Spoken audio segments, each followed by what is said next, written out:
We are taking chapter number 2, Right and Duties in Indian Constitution. So what are the rights of the citizens and what are the duties of different organs and of course the citizens which are given in Indian Constitution? So Constitution is what? We have seen that Constitution is a document. And this document sets the limit on the powers of the government. That is, the government, the periphery or the boundary is limited. And this ensures the democratic system in which everyone enjoys certain rights. They get certain rights. So what are we going to discuss is what are the various fundamental rights which are listed in the Constitution of India, and how these rights, they are protected. If some institution or someone wants or tries to infiltrate in these fundamental rights, how these rights are protected and what role the judiciary has to play in protecting and interpreting these fundamental rights and duties, etc. What is the difference between, because we are talking about fundamental rights, what does this mean? We'll just discuss about this, what is fundamental means. So fundamental rights, what is the difference between the fundamental rights and the directive principles of the state policies? Are they equal or are they not equal? Does they interpret same thing? So there is a difference between the fundamental rights and the directive principles of the state policy. We'll start with certain examples. For example, if you are living in a home, you are allowed to go outside, eat something, play, and whatever you want to do, that is under the guidance of your parents, you are able to do whatever you want. You have freedom. But what happens if you have a father or a mother, they don't allow you to go outside, they don't give you food, or they have taken all your freedom. You cannot talk to your friends, you cannot do things which you want. So now you understand the importance of rights. What are rights? What is freedom? So we'll take two examples. In 1982, India hosted Asian Games. Now the government of India, they engaged certain contractors and because there was a construction of flyovers and the stadiums as you see here, these contractors hired the different or you can say large number of very poor construction workers. So they hired people.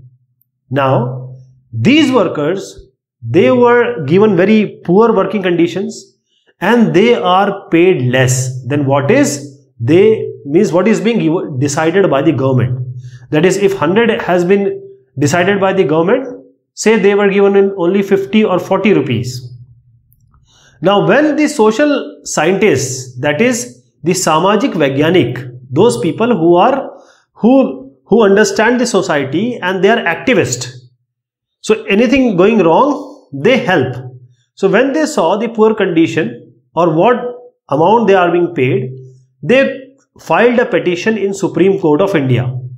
Now they argued that the people or the contractors who employed these people, they did not give them even the minimum wage. So it is kind of forced labor, that is called begar, and the forced labor, bandhwa mazduri. So this is the breach or violation of the fundamental right against the exploitation. So this is a fundamental right, that we have a right against exploitation. Now the Supreme Court agreed, accepted the petition plea and directed the government that they must ensure that those poor worker, they were employed, should get the proper wages they were promised.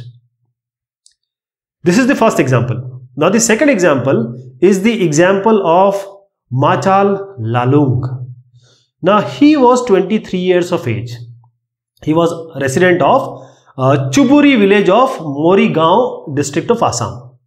Now he was charged that he has caused certain injuries to someone, and then he was arrested.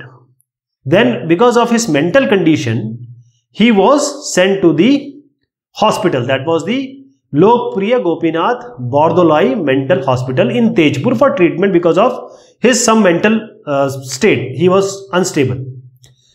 Now this guy was treated properly, and now the doctors wrote certain number of times, 1996, 1967, 1996, they said that you can try this person, now he is fit to stand the trial. But no one paid any kind of attention, no one was interested. So this person, Machal Lalu, he remained in behind the bars in judicial custody, and he was released in July 2005. Then he was 77. The difference of this is 54 years. 54 years this person, without getting proper hearing or trial, he was in the prison. The National Human Rights Commission, NHRC, they intervened, and after the inspection of the under trials, they found that this person was not even being given a proper trial, and he came out at 77. So these are the two stories which tells us that their rights have been violated.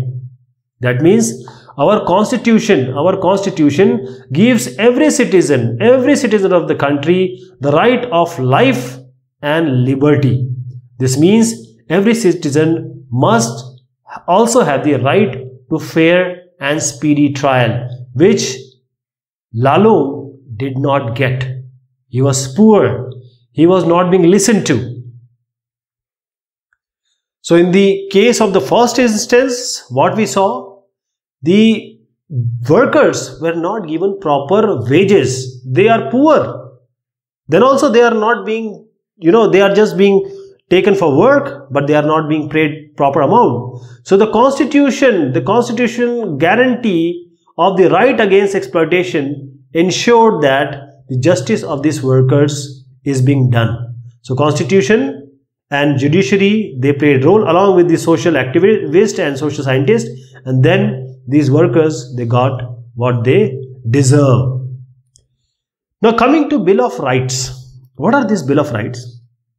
See, first of all, we need to understand that these two examples, they show that how important are the rights and how we need to implement these rights. That is, every democracy must ensure that every individual has certain rights, have certain rights if they are living in the country, right? And these rights are mentioned in the constitution itself. They are enlisted in the constitution, and this rights, that is the list of rights mentioned and protected by the constitution, is called the Bill of Rights. Bill of Rights is what? It is the list of rights mentioned and protected by the constitution, and it is called as the Bill of Rights.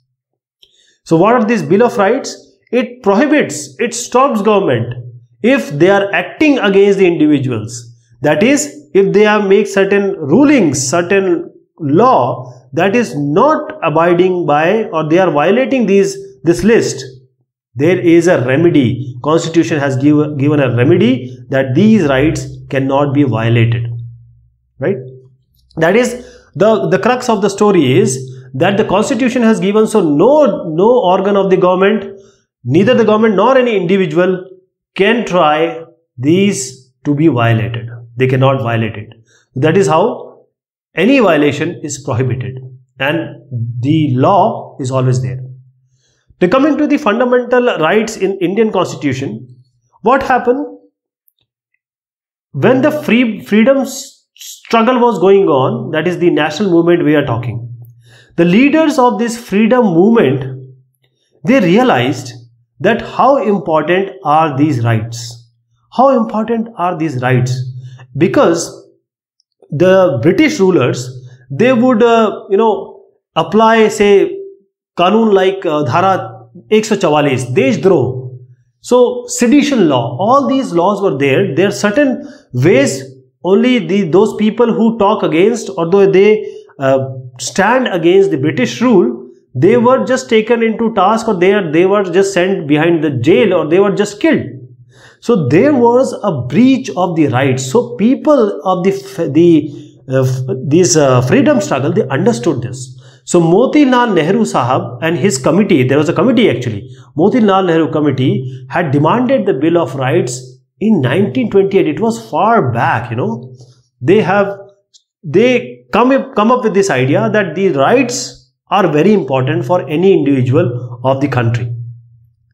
So then what happened? The constitution listed the rights that would be specially protected, and these are called as the fundamental rights. What does this fundamental means? Fundamental means like those which are basic. Those which are basic. So fundamental rights, they are so important that the constitution itself protects it. That is, constitution ensures that they are not violated by anyone, neither the government nor anyone. So these are fundamental things like right to freedom, right to equality. These are the basic things which cannot be violated. So as I said, that fundamental rights, they are protected and guaranteed by the constitution of the country. This we have seen. But see, the ordinary rights, we have the legislature. So ordinary rights can be changed by, or can be amended by the legislature that make the law by ordinary process of law making.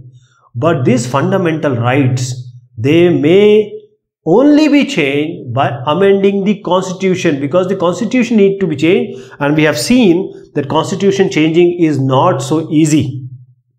So judiciary, the judiciary which we know that it is independent, the Nyayapalika has the powers and responsibility to protect the fundamental rights. They have the authority and the right, the power to protect the fundamental rights from violation by the action of anyone, like I said, government.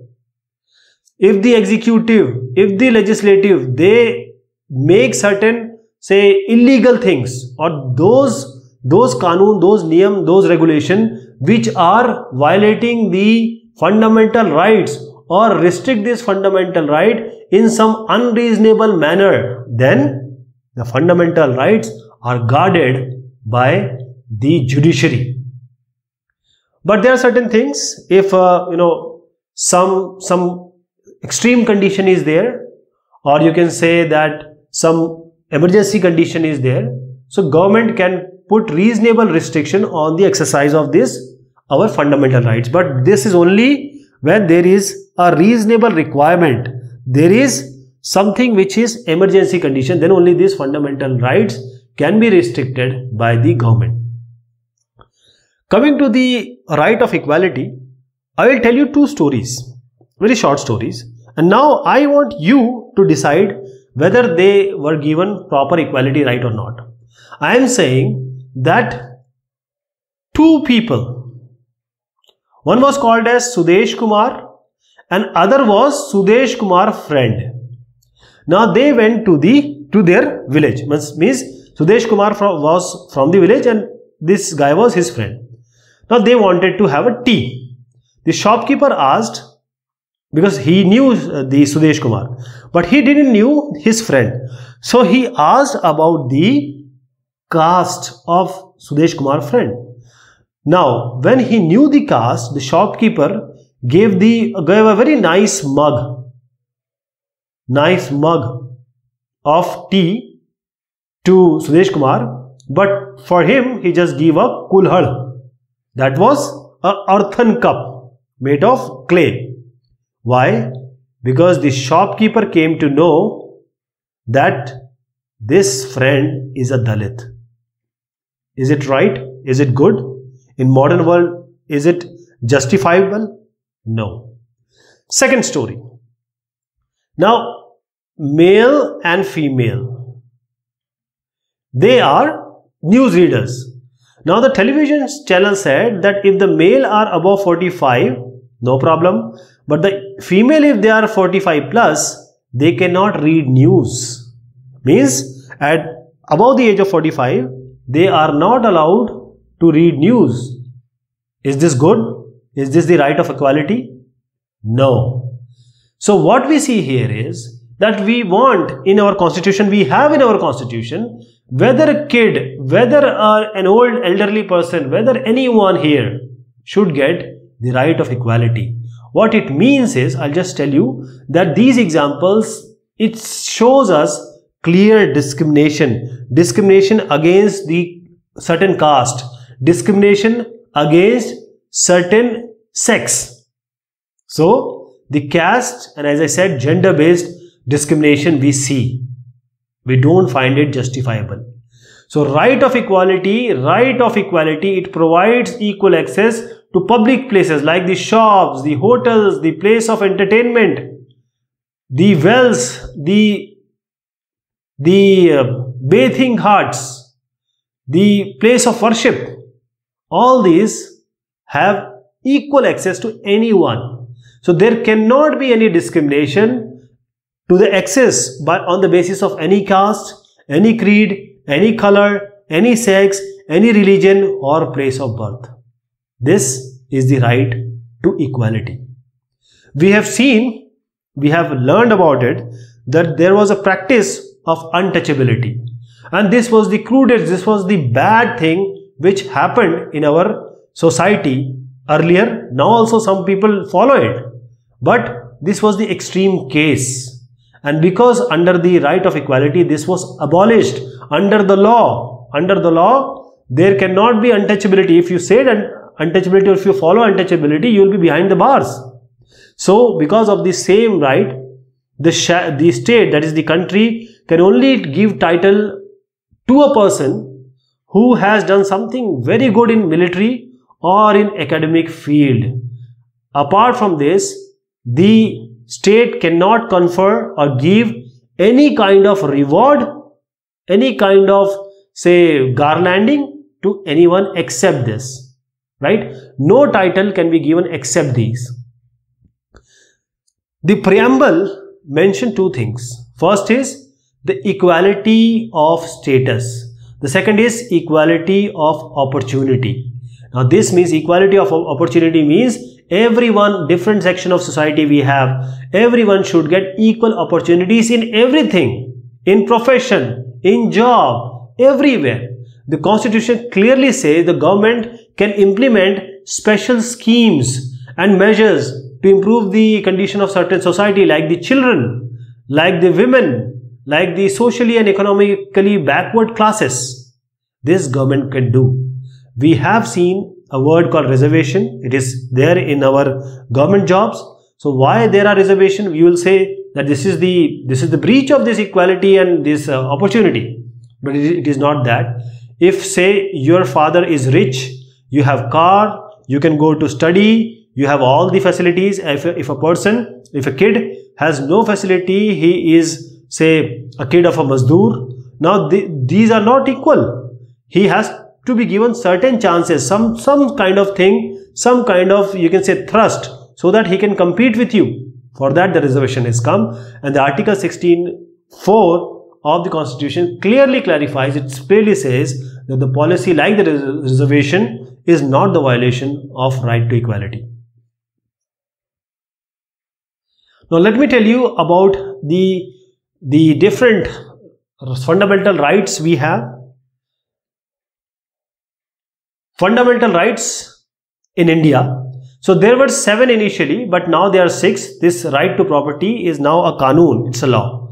So right to equality means that everyone, Raja or Rank, anyone who is a president or a normal man, they are equal before law and they get equal protection from the law. And there is no space for discrimination. The prohibition is there for discrimination against the ground of religion. And if you are talking about any public place like the shops, bathing huts, hotel, no one can be discriminated or stopped. The employment, jobs, there is an equality opportunity. Everyone should get equal chances of getting the employment. And the abolition of titles, that is, I said, the military people or someone who has done really good in the academics, they are only given titles. Other than them, no one. Then there was abolition of untouchability, asprishyata. This comes under the right of equality. So right of equality, everyone is equal. Coming to right of freedom of religion, that is, you can follow any religion. That is, you can profess, you can concise, you can have any religion, you can follow any religion, and also you can manage religious affairs. That is, you can give religious instructions, money or support to certain institutions. There is no problem in that. This is right to freedom of religion. Everyone, even if you are not following religion, then also you are free. Then coming to the right against exploitation. Now, prohibition of forced law. That is, the bandhua mazduri, it is against, this is actually exploitation, so it is prohibited. And the children who are employed in the, say, very different conditions or very hazardous condition, the employment of children in these kind of hazardous jobs are prohibited. Right to liberty and personal freedom. So this says that you can give speech, you can express, you can assemble peacefully, that is, you don't have arms with you, you can form association, you can go anywhere in the country, you can reside and settle and do whatever work you want, any profession you can take, any occupation you can take, and the right to life and liberty, that is, your life cannot be taken, other than if you have done something very wrong under the law. And right of the accused, or those people who are ROP, those who are convicts, they also have certain laws. This comes under the right to liberty and personal freedom. Coming to cultural and educational rights of minority groups, that is the protection of language, culture of minorities, maybe Muslims or Sikh or Christians, all those they can protect. They can do whatever they can to protect their language, culture, minorities, and also right of minorities to establish educational institutes. You can have, say, Christian schools, you can have madrasas, you can have ashrams. Anyone can have any kind of institution to support or to guard their cultural heritage. Educational rights are there. And one more is there, that is the right to constitutional remedies. Now this is actually not a fundamental right, but it is a right to guard these above 5 rights. And this says the right to constitutional remedy, this is empowers the citizens to move to court of law in case of any denial of fundamental rights.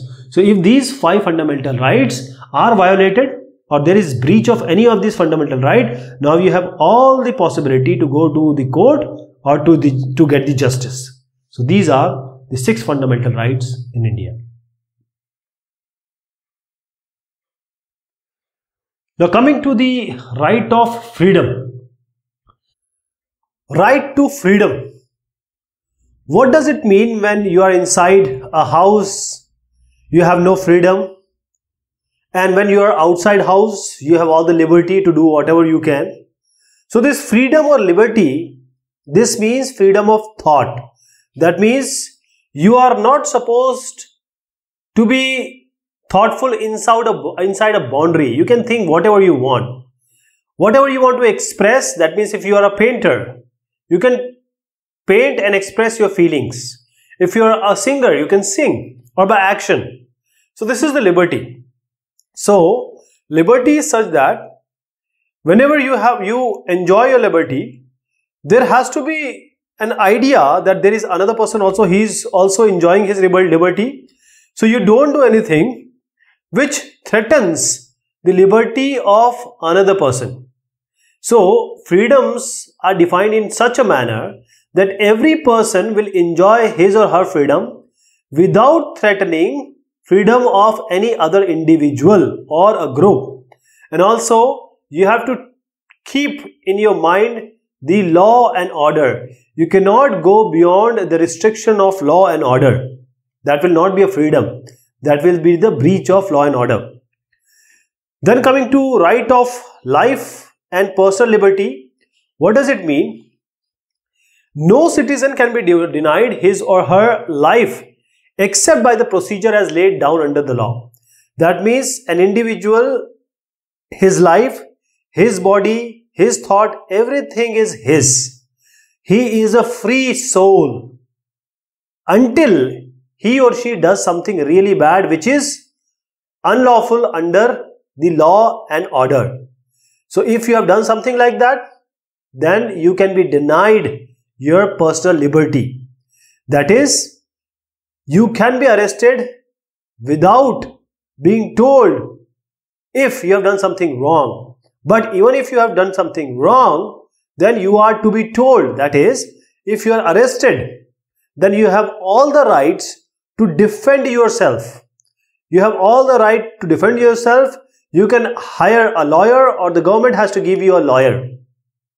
And the policeman who takes you, who arrests you, he has to take you to the magistrate, nearest magistrate, in 24 hours.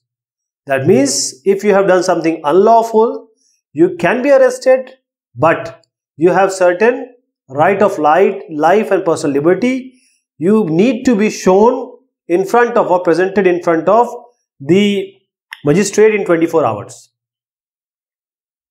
So the code has held the right of shelter and the livelihood, that is the food. In order to get food, you need to have a livelihood. So these two are also under the right of life.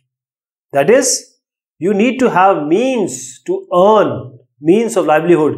This also the Supreme Court has known and said. Now coming to the preventive detention, say there is a person. Now he has been caught many times. He does all the unlawful activities, and he may be a threat to the, say, Samaj, society, or the policeman. He came to know, or the Sarkar, government came to know, that this guy or this Samu or this group can do something really bad. So there is a possibility of preventive detention. In order to prevent certain things to happen, this is called preventive detention. Okay. If the peace, the tranquility, the security of a nation is under threat, then this person or this group of people may be arrested. Okay. Now this preventive detention is only for 3 months. Only for 3 months some person can be detained, or preventive detention can be there. After that, there has to be an advisory board, and this advisory board will check whether this person has to be kept again for some time in the custody. So what we see here is that this preventive detention, sometimes the government they misuse it. In order to, because you always have some anti-social elements, you always have some subversives, but the government, it has been seen that sometimes the government misuse this preventive detention. There are other freedoms also, that is the right of freedom of speech. You can give speech to a group of people. You have freedom of expression, means you can express your thoughts, you can express in whatever way you want, right? So this is subject to restrictions, because if public order is involved, peace and morality is involved. So if you have freedom, that means in order to people to assemble, they need to assemble very peacefully and without holding arms. But the government may impose restriction on certain areas, declaring the assembly of these 5 people, that is called Dhara 144. So the assembly of more than 5 people, the government can say it is unlawful. Again, as I said, that certain powers the government misuse. This power also sometimes government they misuse. And also, if you want to have a peaceful demonstration, the government may withhold or deny the permission. So here is the person who is saying that you have given us all the fundamental rights, but you have given the power to the government to breach them also on special circumstances. So where are our rights? And he is rightly saying that there are certain loopholes which needs to be debated. Now there is a person who is an accused. Maybe he might have done something wrong. So he also has certain rights. So this is the rights of accused. That is, no one is guilty. No one is guilty unless the court decides that this person is guilty of certain offense he has committed, he has done. In India, what happens? Whenever a person is accused, we say that he is guilty. This is what we have thought, but it's not like that. If the court does not hold him some or the other way that he is guilty, he is not guilty. And this guy, this person has all the opportunities to defend himself. To defend himself. That is, in order to get a fair trial in courts, the Constitution has provided different rights, mainly 3 rights. For example, if you are here and I am here, I say that you tried to kill me. You didn't even try to kill me, but I accuse you. So you don't become a person as guilty unless you go to the court. The court decides on the basis of various sabut, evidence, that whether you have actually tried to do something bad to me or not. So Constitution give 3 rights, mainly to the right of accused. First is, no person would be punished for the same offense more than once. So if you have done, say, theft, and you are given, say, charge and you are behind the bars for 1 year. When you come outside, now you have done theft, so you are again put behind the bars. This is not possible. Second thing, no law shall declare any action as illegal from a back date. That is, if you have done something bad here, say again a theft you have committed, say on 1st of the month, and on 30th of the month, the government passed a rule that those who have done theft will be given 5-year imprisonment. So the government cannot go back that you have done this theft on 1st and then they can charge you. This will only be applicable after 30th. Third is, no person shall be asked to give evidence against himself or herself. That if I have accused you, then the judge cannot say that, come on, you go and get the evidence for yourself. This is not the right of accused. The right of accused is given that the court has to see, and the lawyers and the person who has accused, he has to prove that you are guilty. Then we have right against exploitation. If you see this small kid, he is doing something which is not of his age and which is dangerous also. We have always seen the underprivileged and deprived millions of people in India. And there is exploitation. Exploitation means shoshan. That is, you hire a person for 100 rupees and you only give him 30 rupees.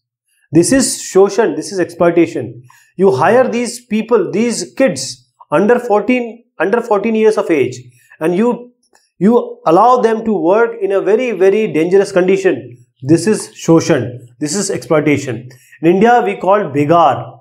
This is begar. This is an example of begar. And also forced labor. You force people to work for you without even giving them payment. So there is another closely seen exploitation, which is the buying and selling of individuals. Now this is very less, but still in some place like slaves, we have seen in history that the people, they are being sold as slaves. They are purchased and sold. If you see in various brick kiln work, that is the Chuna Bhatta, we have seen a lot of bonded labor there. But now any kind of begar, any kind of exploitation or selling of people, any kind of forced labor, all these are crime. They are declared as crime and these are punishable under the law. So the Constitution forbids, clearly stops anyone under the age of 14 to put under any kind of job which is dangerous, like the factories, like the mines. The child labor is illegal. The child labor is illegal, and this child labor illegalness plus the right to education, this has strengthened the fundamental right of children, and also the right against exploitation has become meaningful because of these two. Now coming to the right to freedom or of religion. Now in India, we have seen, and in various countries, there are different kind of people following different religion. So we have Hindu, that is Sanatan Dharma, Muslim, we have Islam, Sikh, Christians, Jains, you just name it and we have it. So here, the main thing is that everyone is allowed to follow and profess any religion they want, right? That is, any person of any religion can do or follow their religion in whatever they want, in whatever way they want. So nobody can stop you from following any religion, and nobody can stop you from not following any religion. That is, if you are a Hindu, nobody will say why you are Hindu. And if you are saying that I don't want any religion, I don't follow any religion, no one will say why are you not following any religion. Okay. So the freedom of religion means freedom to profess. That is, you profess or follow any religion, to follow, to propagate, you can say do any puja archana, you can do any namaz, you can do any kind of say faith, follow any faith. Government will not impose any restriction, right? Government has nothing to do with this. Even the Indian government or the government of India has no religion. There is no national religion. Though we have 80 plus Hindus here, but our government is having no religion. Every religion is same, right? But this freedom of religion is not, again, it is restrictive. That the government can infiltrate, they can come in between if any religion does something bad. For example, if you remember, there certain social evils were there, like the sati pratha, like the bigamy or polygamy, that means marrying more than one woman, 2 women, 4 women, like this, and the human sacrifice, killing people, manav bali. So sati pratha, bigamy, these are all stopped by the government when they interfered in the freedom of religion. So when the government seeks to restrict some activities of any religious, because religion is very close to our heart and we are very emotional about that. So these people, they sometimes say that the government is interfering in their faith. So the constitution has guaranteed the right to propagate one religion. That is, if you are a Hindu, you can say a Christian that you become a Hindu, because Hindu is a very good religion. We have all those good things which you see. So you can always ask somebody you can persuade people to come into your religion. But because some people see that this conversion, because of some ground of say intimidation or some ground of inducement or say the allurement as far as the money is concerned, some special privilege is concerned, right? Some special privilege is concerned. So some people see that some people are converting and they are intimidating, they are trying to allure people with certain money and these privileges. So this is they called as forcible conversions. But the government has given, or the constitution has given, a right that you can spread the information without forcing them. As we said, we have equality of all religion. So India has no official religion. We don't have Hindu, Muslim, Sikh, any religion we don't have. That is, under the right of equality, there is a government, there is a Samvidhan, and they guarantee that no one will discriminate anyone on the basis of religion in giving the employment. Okay? In giving the employment, no one can stop you. The institutions which are run by the government, this institution will not preach any or will not favor any religion. Any religion they will not favor. They will not preach any religion. And also, they will not have any kind of religious symbols, etc. in the government institution. Or they will not favor any particular religion people. So this is equality of all religion. So what we have seen up till now we are extending it. Cultural and educational rights. So we have different kind of society, different diversity which we find in Indian society. Different social sections are there. Some are big, some are small. So the diversity is our strength. So this diversity, the main fundamental right is the right of the minority to maintain their culture. Because the minority, how do you know a minority? Because of their language, because of their culture, their heritage.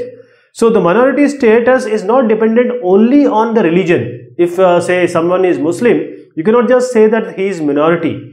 But there are linguistic, there are cultural things which are related, cultural heritage which is related with these minorities.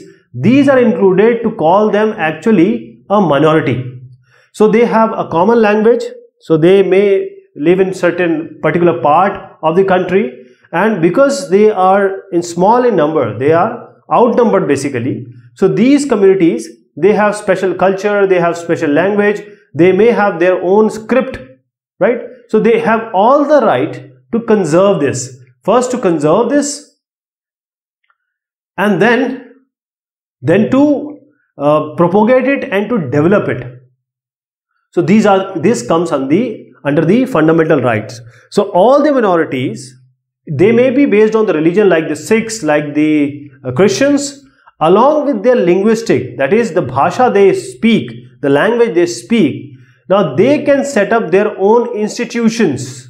They can set up their own institution, and they can if they have an institution, then only they can teach their people that what was their culture, what was their heritage, what was their language, what the roots of their minorityness.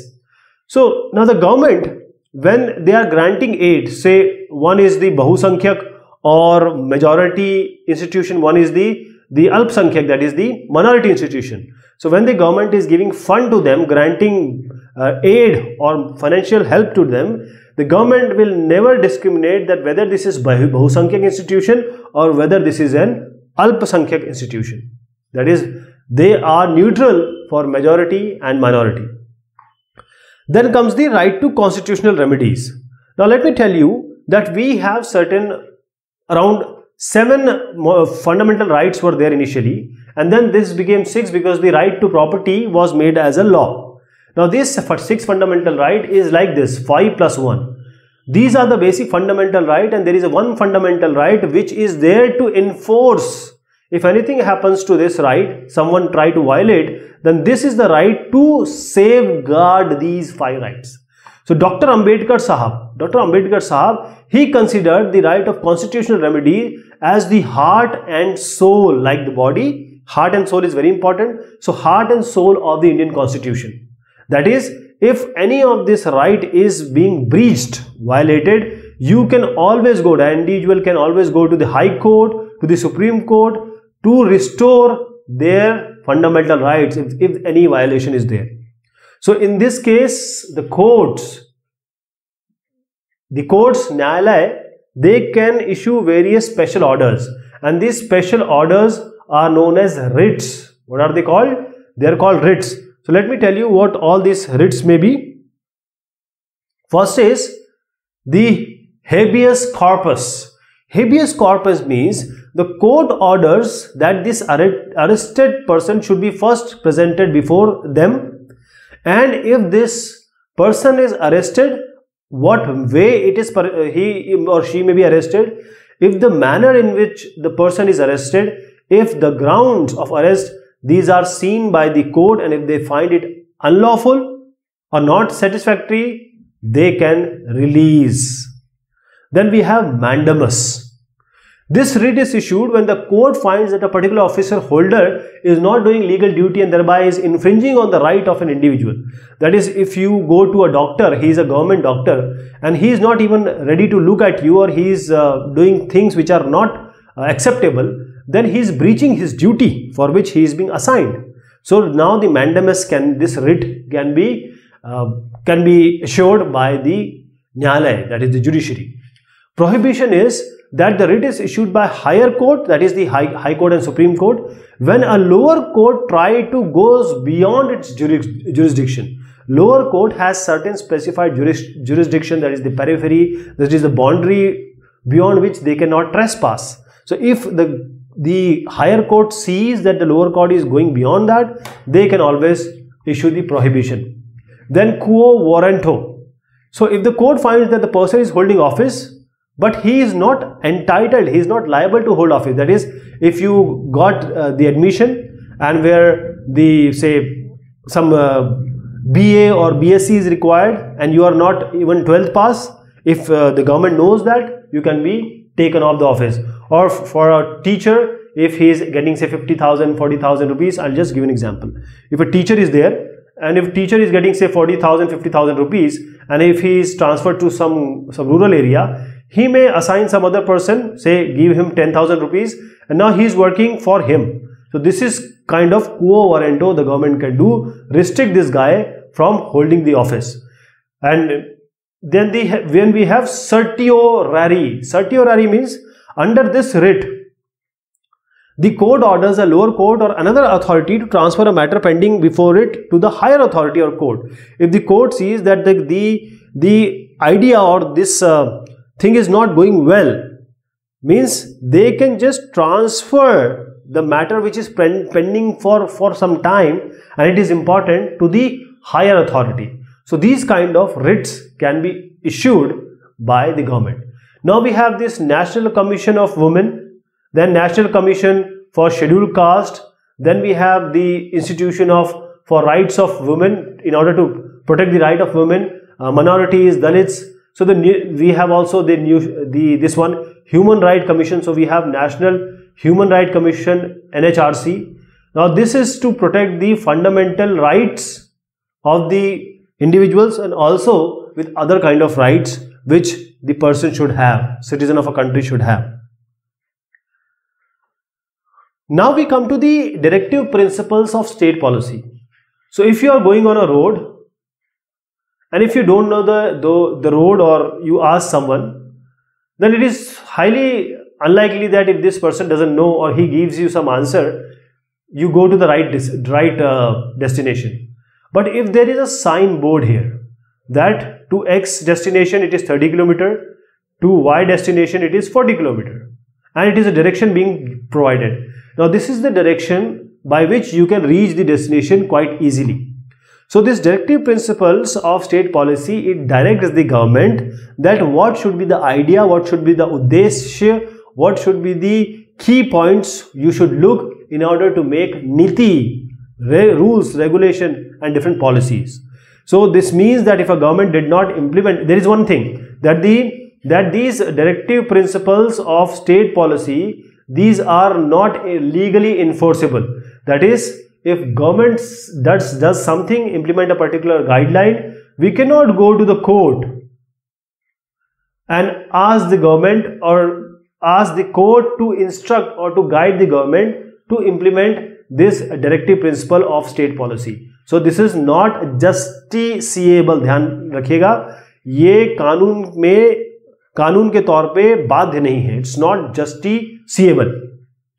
So those people, those respectable people who framed our constitution, they say why they made this directive principle, that is, it is a moral force, naitikta behind these guidelines that will ensure the government to make certain rules, regulation in keeping these directive principle in mind. People will also hold the government responsible for implementing these directives. So if the people is voting for this government, they will ask the government to you have to look for this directive principle, you have to look for this principle. So a separate list of policy guidelines is included in the Indian Constitution, and this list of guidelines are known as directive principle of state policy. So what does this directive principle contain? See, the directive principle contains mainly three things. First, this is the goals and the objectives what we as a society should adopt. That what kind of society we want, what kind of desh or country we want, what are the goals and objectives of this country. Second is the certain rights that individuals should enjoy. We have fundamental rights, but we need more rights. There are certain more rights that the people of the country or citizens should have or they enjoy. This comes under the directive principle. Then the third thing is certain policies, whenever the government is making certain things or deciding the law or bill or kanun or adhiniyam, the government has to have certain idea that what they should adopt, what they should not. So the government has time to time tried to fulfill this directive policy, and as we see that Zamindari abolition bill, there was Zamindari in the previous history of India, the nationalized banks, the enactment of the factory laws, the fixation of minimum wage, what the laborers or people should get for 8 hours of duty, the MSME, that is upliftment, cottage and small industries, they were promoted, and also for scheduled caste, scheduled tribe, the reservation for them. So these efforts, actually the directive principle also includes the right to education, the Panchayati Raj institution, solidification of this Panchayati Raj all over the country, and this giving partial guarantee to the employment, and the midday meal scheme. This midday meal scheme was also, they have all come from the directive principles which are stated.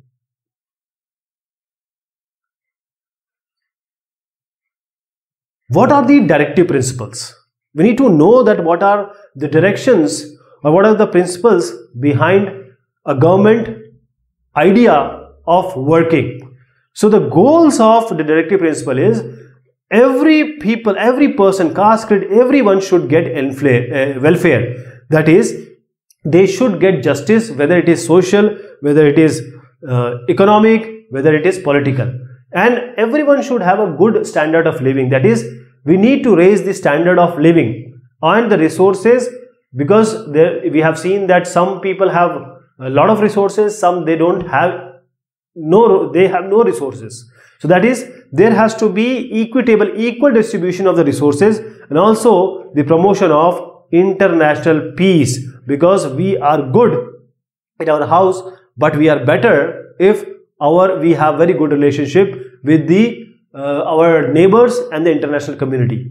Also the policies, what the policies of directive principle says, that for everyone, whether any caste, creed, religion, everyone should have a uniform civil code. That is, law should be for everyone and they should come under uniform civil code. And the liquor, alcoholic liquor, there should be a complete prohibition of this. And then the small industries, cottage industries, the industries which are run in house, and poor people can work for it, they may get their livelihood. And also the useful cattle, those cattle which are very useful, there should be a prevention of slaughter to them. And then the village panchayat, if the solidification, promotion of this village panchayat is done, because village is the backbone of our country. If the village panchayat are being solidified, they are given enough power, then the things may work. Then we have the non-justiciable rights. That is, because of this, you cannot go, if these are not fulfilled, you cannot go to the court and ask for it. First is the adequate livelihood, that is the amount you want, equal pay for equal work for men and women. Say some contractor is there and he has said that I will give 100 rupees to men and 80 rupees for women. So if you want to work, you work, otherwise you don't work. This is how these are the rights, but they are non-justiciable. Right against economic exploitation, that is, if you have taken money and you are not able to repay, and the person who has given you money, he forces you to give the money, that comes under this, right against economic exploitation. You cannot go to the court for that. And right of children to free and compulsory education, because these all are as the fundamental right in various countries, like Canada, we have all these rights being given to the citizens. But since people are going for work, government cannot do everything. They cannot keep their children for free in certain child home or etc. So these are the directive principles. Now coming to the relationship between fundamental rights and directive principle, see, the fundamental rights and directive principle, they are complementary to each other. That is, the fundamental right retains or restrains or stops the government for doing certain things, while the directive principle, they exhort or they profess the government, help the government to do certain things. They push the government. And fundamental rights mainly protect the right of the individual, like you and me. While directive principle, they see the whole society. They want the well-being of the whole society. But when you implement this directive principle, and there is always a conflict with the fundamental rights, so there is a conflict. So we have seen this conflict when we abolish the zamindari system. Now here the people said that what you are doing, this is the right of having property. This is my fundamental right. Now you cannot have a directive principle forced on me. So the executive and judiciary also had different position. The government claimed the right can be abridged for giving effective to directive principle. That is, if the directive principle is there, you can do something to have the fundamental rights. So the argument was quite because different parties were involved. The key idea was the welfare of people, but there was a conflict. The court held the view that the fundamental rights were so important and sacred that they cannot be limited even for the purpose of implementing directive principle. So the government says that directive principle, and the code also says, the code says that if you want to implement this directive principle, you cannot just crush these fundamental rights. So this is the code said. So the government, there was always a conflict, in trying to push the directive principle. So the government was saying the parliament can amend any part of the constitution. So government can change any part of the constitution. Now the court was saying the parliament cannot make the amendment that violate the fundamental rights. They cannot do that. So there was a controversy, and finally there was a decision of Supreme Court in the Keshavanand Bharti case, and the court categorically said that whatever changes are made in the constitution, the basic framework of the constitution cannot be changed. The parliament cannot change the basic form of the constitution.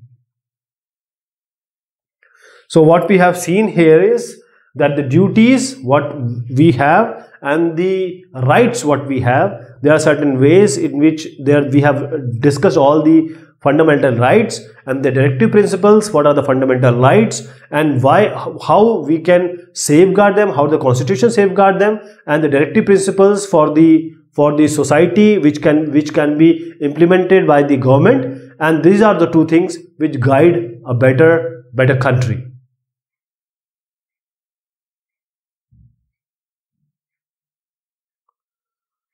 So this is all about this topic. Thank you so much. Take care of yourself.